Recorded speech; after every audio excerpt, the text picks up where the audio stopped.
Assalamualaikum warahmatullahi wabarakatuh. Teman-teman mahasiswa semuanya, kita bertemu lagi di mata kuliah Perencanaan Media Iklan.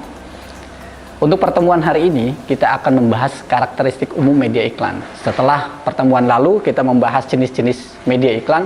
Tentu saja, dalam menentukan media iklan, kita harus mengetahui karakteristik dari masing-masing media iklan. Banyak faktor untuk membandingkan media iklan yang akan kita gunakan. Bahkan, untuk penentuan media yang akan kita gunakan, selain melihat faktor biaya atau tarif yang ditawarkan, tentu saja secara umum, menurut Larry De Kelly, kita harus melihat karakteristik dari masing-masing media itu sendiri. Pertama, kita harus melihat karakteristik dari kualitas audiensnya.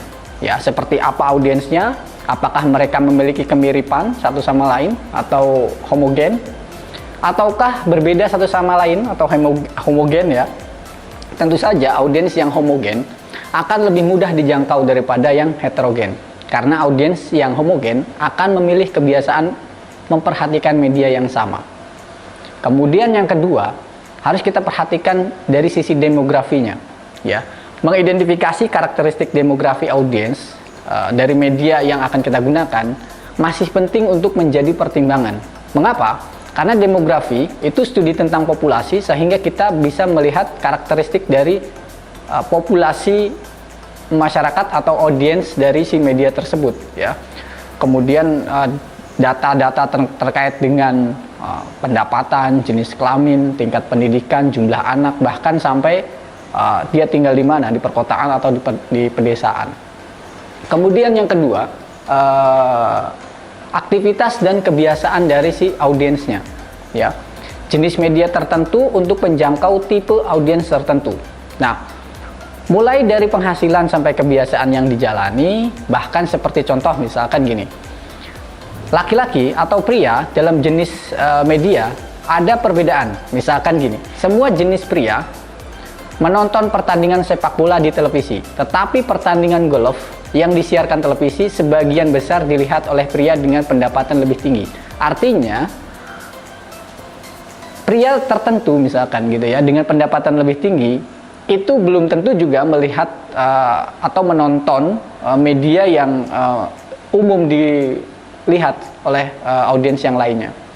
Itu pengaruh dari pendapatan misalkan. Itu hanya salah satu contoh ya. Selanjutnya, keterlibatan audiens ya.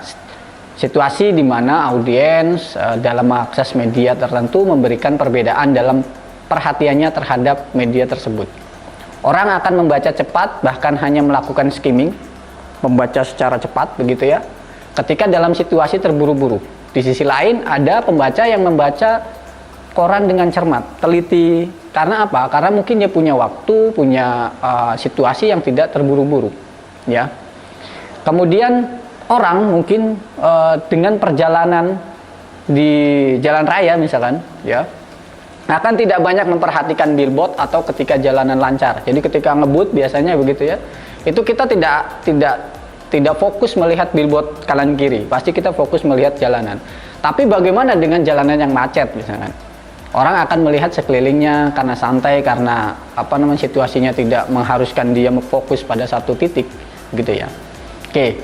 Kemudian juga melihat karakteristik dari media yang menjangkau audiensnya, apakah audiensnya itu seorang influencer atau seorang followers gitu ya. Contoh misalkan media tertentu akan diakses oleh para followers ya. Kemudian media tertentu tentu akan diakses oleh para influencer. Nah, influencer dan followers ini memiliki karakteristik yang berbeda ya dalam mengkonsumsi media, biasanya seperti itu. Influencer akan cenderung lebih, mereka melihat informasi itu untuk memperkaya diri, kemudian menginfluence orang lain. Tetapi followers biasanya dia mengkonsumsi informasi itu hanya untuk konsumsi dia sendiri atau untuk kebutuhan dia sendiri. Nah, selanjutnya karakteristik yang dilihat itu dari gaya hidup audiens dari media tersebut ya. Gaya hidup itu mempengaruhi kecenderungan orang untuk membeli jenis produk tertentu, dan tentu akan mempengaruhi media yang mereka akses. Cukup mudah untuk menjual peralatan elektronik kepada mereka yang menginginkan komputer. jadi berdasarkan dengan gaya hidupnya masing-masing. Contoh misalkan kita menjual produk untuk gaya hidup sehat, itu pasti kita dengan audiens yang bergaya hidup sehat. Ya. Next. Nah, kemudian yang harus kita lihat adalah atribut media dari si media tersebut. Tentu saja media punya atribut ya teman-teman, mulai dari perusahaannya, company-nya, logonya, kemudian juga visi misi dan segala macamnya. Nah, kita melihat atribut itu, seorang pengiklan menggunakan banyak faktor selain audiens dalam analisis dan rencana media mereka. Beberapa atribut ini adalah karakteristik media massa itu sendiri. Misalkan contoh seperti ini. Brand dari Metro TV itu berbeda dengan TV One.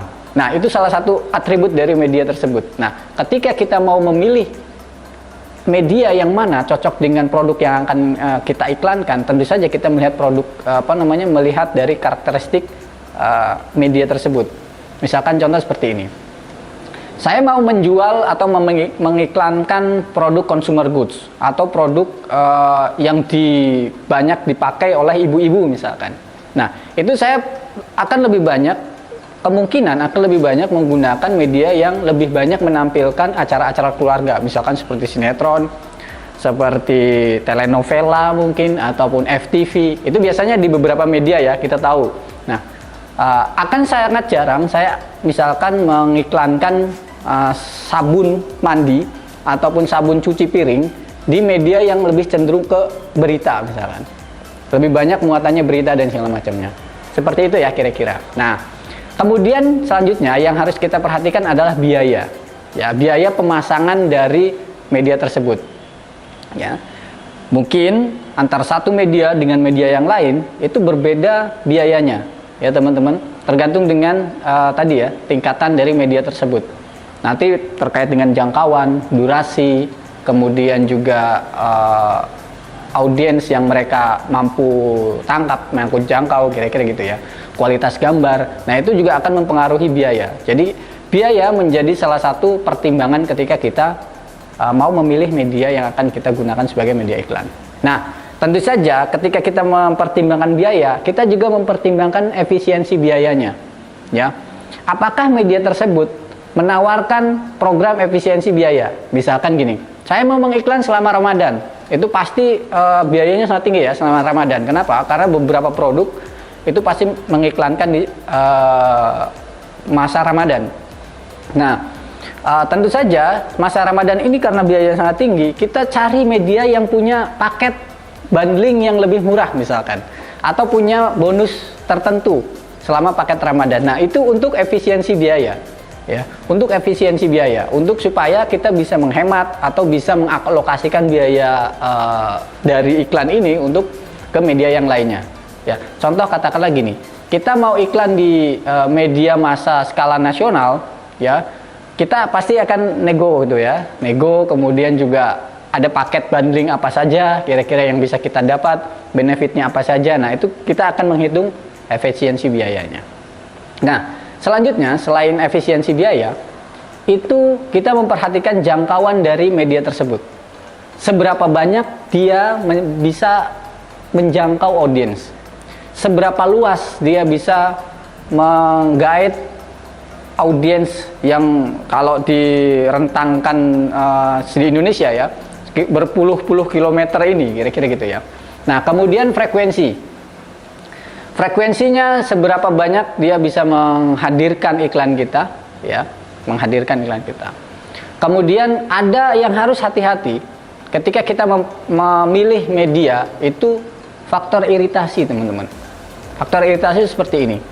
Jadi ada beberapa media yang kita sebut misalkan kayak koran kuning, ya, majalah bodong, ya, wartawan bodrek dan segala macamnya. Nah, itu menjadi faktor iritasi. Artinya gini, teman-teman.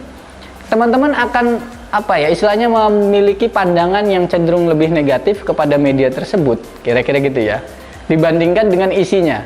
Nah, kita ketika mau memilih atau memakai media tersebut dengan punya track record yang buruk misalkan terkait dengan medianya, kita juga harus hati-hati. Nah, takutnya kenapa? Takutnya produk kita atau iklan kita akan terpengaruh juga buruk dari medianya, ya. Kira-kira gitu. Misalkan contoh gini. Saya mau masang di Videotron Jalan Kaliurang. Nah, tetapi Videotron di Jalan Kaliurang itu sering mengalami trouble. Misalkan nih contoh ya, contoh. Nah, itu salah satu faktor iritasi. Orang akan, wah ini iklannya produk A kok jelek ya gambarnya, karena salah satunya adalah pengaruh buruk dari medianya. Kira-kira gitu ya. Kemudian warna, kalau kita mempertimbangkan media cetak, misalkan warna yang dihasilkan apakah sudah cukup bagus, apakah sudah cukup atraktif untuk sebuah iklan cetak, kira-kira gitu ya. Kemudian kalau kita menggunakan media yang membutuhkan gerak dan demonstrasi, ya harus kita pertimbangkan. Kayak misalkan contoh gini, iklan kita membutuhkan gerak dan demonstrasi, menunjukkan produk itu bisa dipakai misalkan. Nah, pilih media-media yang bisa menunjukkan itu. Kalau kita memilihnya misalkan koran ataupun media cetak, ya tentu saja dia tidak bisa menghadirkan gerak dan demonstrasi. Jadi harus pilih media yang tepat. Kemudian selain tadi ya biaya, kemudian faktor-faktor lain jangkauan dan segala macamnya, juga kita harus mempertimbangkan penjadwalan. Ya, ketika iklan kita muncul, faktor penting yang beberapa media mengizinkan lebih banyak fleksibilitas penjadwalan daripada yang lain. Nah, kita pilih yang itu, biasanya seperti itu ya. Ada beberapa komponen penjadwalan. Misalkan seperti paparan, exposure, berapa kali kira-kira tayang gitu ya iklan kita. Terus di jam apa kira-kira ya, jam berapa, di program apa iklan kita tayang. Kemudian fleksibilitas dari jadwalnya. Misalkan gini contohnya. Pada satu ketika kita memilih slot iklan di jam 6 sampai jam 7 sore misalkan ya, 7 sore. Oke. Nah, tetapi satu ketika kita punya kebijakan bahwa wah ini kita harus bergeser nih ke jam 7 ke jam 8. Nah, kita pilih media yang bisa kita negosiasi waktunya, kira-kira gitu ya. Terus gelombang waves atau penyebaran informasinya seperti apa, waktu preparation time-nya juga seperti apa, dan ketersediaan atau ability-nya seperti apa. Jadi kalau percuma saja kita misalkan sudah merencanakan iklan itu tayang di bulan Ramadan, tapi tidak ada slot yang tersedia. Nah, biasanya kalau untuk momen-momen nasional ya ataupun internasional, itu bookingnya sudah jauh-jauh hari ya teman-teman. Jadi misalkan Ramadan jatuh pada bulan April. Nah, itu antara Januari bahkan dari Desember tahun lalu itu sudah kita ngebooking waktunya. Oke. Selanjutnya tentu saja kita harus melihat media tersebut punya dukungan untuk media lain. Misalkan contoh saya ketika misalkan punya klien mau masang iklan di TV, nah biasanya juga mereka menawarkan bundling media yang lainnya. Boleh Pak, silahkan selain tayang di TV, di radio kami juga punya media yang lain di media sosial atau media billboard, media cetak yang lainnya, supaya apa? Salah satunya adalah untuk efisiensi biaya. Jadi intinya gini, kita beli satu media, kita bisa dapat banyak. Kira-kira gitu ya. Tapi itu nanti tergantung negosiasi tentunya dengan pihak media. Kemudian penggambaran media itu terhadap audiensnya. Ya, seperti apa audiensnya yang mereka gambarkan dari medianya. Ya, contoh seperti ini. Saya sebut merek, misalkan Metro TV, itu pasti menggambarkan audiensnya itu adalah orang-orang yang mencari informasi, ya, orang-orang yang suka atau haus dengan informasi, berita-berita seperti itu ya. Biasanya pengamat politik, politikus, akademisi itu pasti mengakses media tersebut ya. Contoh katakanlah juga untuk media korannya, biasanya Kompas dan segala macamnya itu diakses oleh beberapa audiens yang punya karakter seperti itu. Tetapi seperti misalkan media-media umum lainnya, TV-TV yang dikonsumsi oleh para ibu-ibu, bapak-bapak ataupun anak-anak milenial, tapi kayaknya anak milenial itu nggak konsumsi TV ya, sekarang sudah jarang nonton TV ya. Bahkan ketika kalian di kelas juga kan saya tanya, sering nonton TV nggak? Wah enggak Pak, udah nggak nonton TV, sekarang sudah banyak main media sosial. Nah, itu bagaimana menggambarkan, si media tersebut menggambarkan audiensnya seperti apa. Itu teman-teman beberapa karakteristik yang ketika teman-teman itu nanti memilih media untuk digunakan sebagai media iklan, Di antaranya tadi ya, demografisnya seperti apa, kemudian juga atribut medianya seperti apa, biayanya seperti apa, kemudian penjadwalannya seperti apa, itu menjadi tolak ukur teman-teman ketika merencanakan penayangan iklan kita di salah satu media. Nah, saya memberikan salah satu contoh. Misalkan saya mendapatkan seorang klien dari perusahaan rokok, misalkan perusahaan rokok ya, misalkan rokok. Kenapa saya contohkan? Karena punya beberapa kekhususan dan punya spesialisasi ya, karena itu berkaitan juga dengan undang-undang yang lainnya ya. Karena kalau produk consumer goods yang lainnya, misalkan kayak makanan dan minuman, itu dia lebih bebas, lebih umum kira-kira gitu. Tapi rokok ini punya kekhususan sendiri. Misalkan salah satunya adalah pengaturan jam tayang iklannya, bisa di atas jam 9 ya, harus di atas jam 9. Kemudian yang kedua adalah tidak menampilkan atau mendemonstrasikan orang yang sedang merokok, kira-kira gitu. Nah, saya ketika diminta untuk membuat perencanaan media iklannya, kira-kira media iklan yang seperti apa yang akan saya gunakan untuk menayangkan iklan rokok. Ya, dari karakteristik yang sudah saya terangkan tadi, sudah saya sebutkan, teman-teman nanti bisa memilih dan menilai media mana yang bisa kita gunakan, kemudian jamnya, waktunya, kapan yang bisa kita pakai. Oke, saya rasa cukup teman-teman pertemuan yang hari ini ya. Kita akan ketemu lagi nanti di pertemuan selanjutnya dengan materi yang lebih fokus lagi terkait dengan perencanaan media iklan.